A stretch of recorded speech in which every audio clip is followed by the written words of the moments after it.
Ever pour your heart into something, a dream, only to see it, I don't know, kind of fall apart? Oh, yeah. That's what we're diving into today. Right. A story about a ship, Mm-hmm. a ministry, and a whole lot of unexpected turns, really. I like it.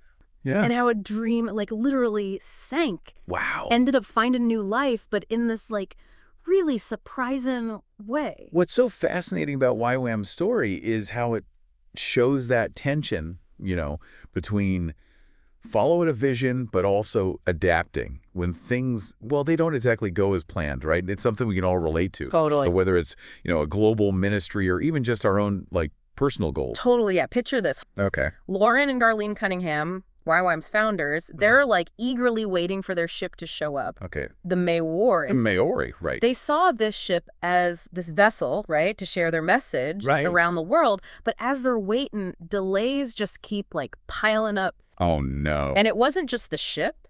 Okay. They started a school in the meantime.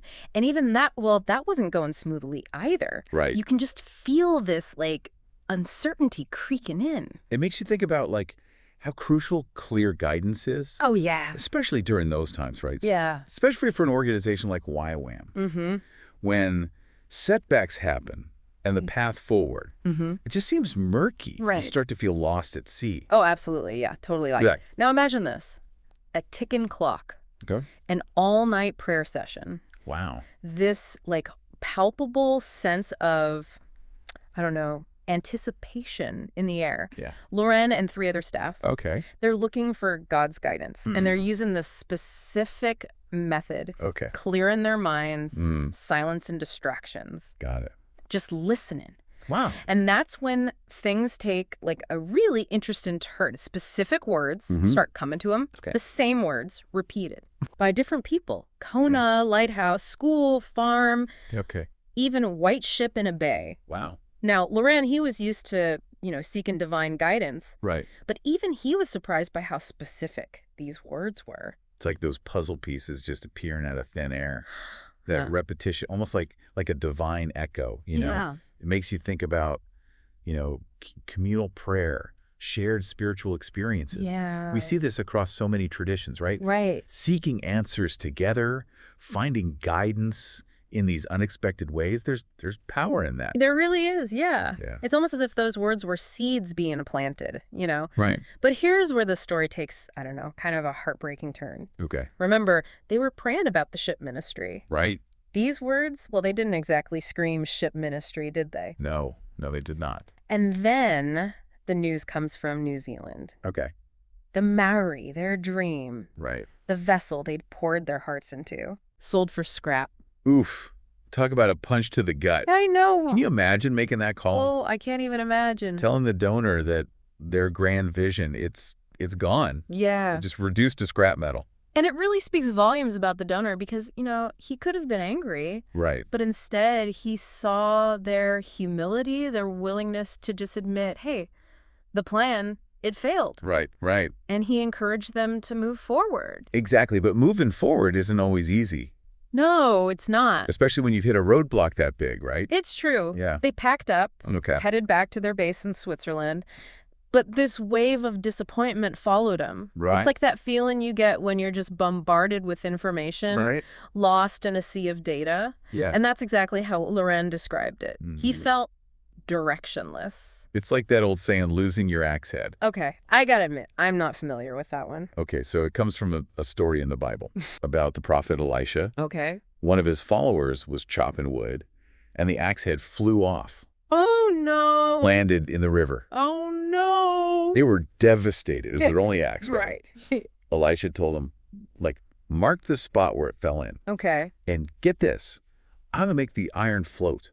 What? And they were able to get the axe head back. Wow, that's surprisingly relevant. It is. It's a metaphor for, feeling disconnected from your purpose, your calling. Right. The advice. Yeah. Go back to where you last felt God's presence, where you last had clarity. Mm-hmm. Go back to that spot where the axe head disappeared. I like that. For Lauren and Darlene, that meant revisiting that prayer session in Hawaii. Right. And those recurring words, Kona, Yep. lighthouse, school, farm. Right. Those words that just kept coming back. It's interesting, right? Yeah. It's funny how those clear moments Yeah. can sometimes feel like the most confusing part, you know? You're telling me. I mean, at first glance, it didn't make sense. They're praying about a ship and they got what? Kona? Right. A lighthouse? Ah. It's like being handed this treasure map, but like not knowing where to dig. Exactly. And they're wrestling with these puzzle pieces, right? Right. Kona, lighthouse, school, farm, trying to figure out how it all fits into the picture. Right. Their ministry, their purpose. Their purpose, right? Because remember, it's not just about like a physical ship at this point. Yeah. It's about the impact It's about the why. that they wanted to make, the message they wanted to share. And that's what I think is so inspiring about their story is they didn't just dismiss those words as like irrelevant, Right. confusing. They sat with them. Yeah. They wrestled with them. Totally. Yeah. And ultimately, they allowed those words to like reshape their understanding of what their ministry could be. It speaks volumes about, remaining flexible. Yeah. Being open to change. Right. Especially when you're pursuing like a long-term vision. Totally. Let's be honest. How often do our plans unfold exactly as we imagined? Never. Right. There's always something. There's always something. Yeah. New information. Yeah. Circumstances shift. Mm-hmm. We got to adjust our sails. Right. Right. And in this case, the Cunninghams, they realized that the guidance they received, it wasn't about a physical ship being resurrected. Right. It was about their dream. Yeah. But taking on this new form, Evolving. yeah, into something even bigger, Bigger. more impactful. More impactful, yeah. Yeah. It's like the sinking of the Maori. As heartbreaking as it was, Yeah. it forced them to confront this possibility that their dream was too big Too big for that. to be contained in this hull, in this one ship. Right. Yeah. Totally. So what do? Yeah, what do? They take a leap of faith and they move to Kona, Hawaii. Wow. This place that just kept echoing in their minds from that prayer meeting. Remember that feeling of being lost and directionless we talked about? Yeah. This decision to move to Kona, it wasn't about having all the answers, Right. It was about taking a step, Right. a huge, Yeah. kind of terrifying, Yeah. but exhilarating step Right. towards that place where they last felt God's presence, where those seeds of guidance were planted. Right. It's a powerful reminder that sometimes that first step towards clarity Yeah. is simply choosing to move in the direction of what resonates with us, Yeah. even if the full picture isn't clear yet.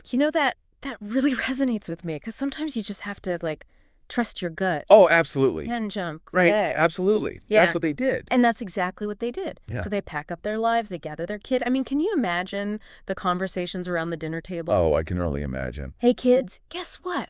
We're moving to Hawaii. We'll figure it out when we get there. We don't know exactly why, but we're pretty sure it has something to do with a lighthouse and a farm. Talk about an adventure, right? Right. And remember those, like, seemingly random words from the prayer meeting? Yeah. Lighthouse, school, farm. Yeah. Those weren't just, like, abstract ideas. Right. They became, like, the building blocks Right, of yeah. YWAM's future. Wow. So they literally become central to what YWAM is today. You get it. It's like those words, they were clues. Wow.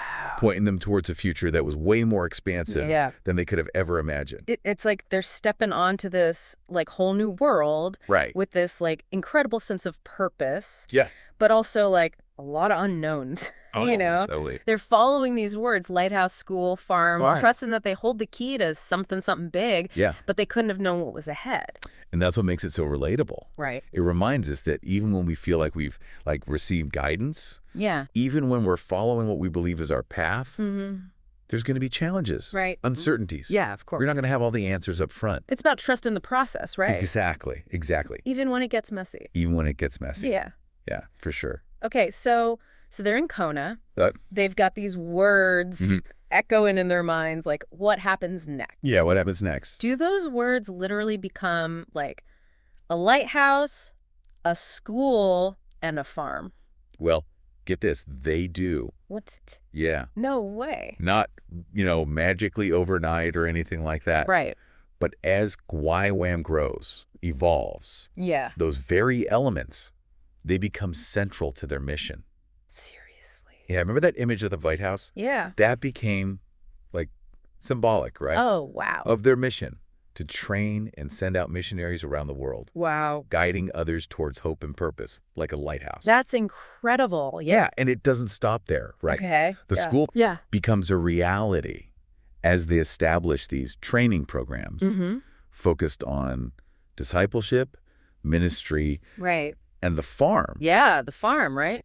That vision, it evolved into sustainable living projects, Wow. emphasizing practical skills, Right. community development. It's like those seemingly random words Right, yeah. weren't random at all. They were like clues. They were pointing to something, Yeah.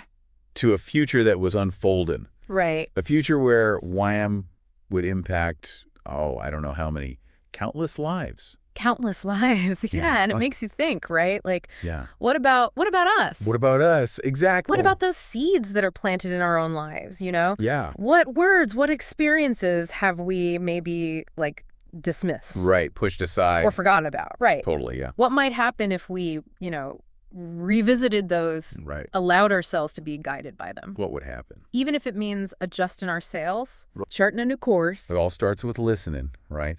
It really does. Paying attention to those whispers. Yeah. Those nudges. Those seeds. Seeds. That are planted. And being open to where they might lead. Yeah, because because who knows, right? Who knows? You might discover a purpose. Yeah. Way bigger than you ever imagined. And that's what it's all about, right? That's what it's all about.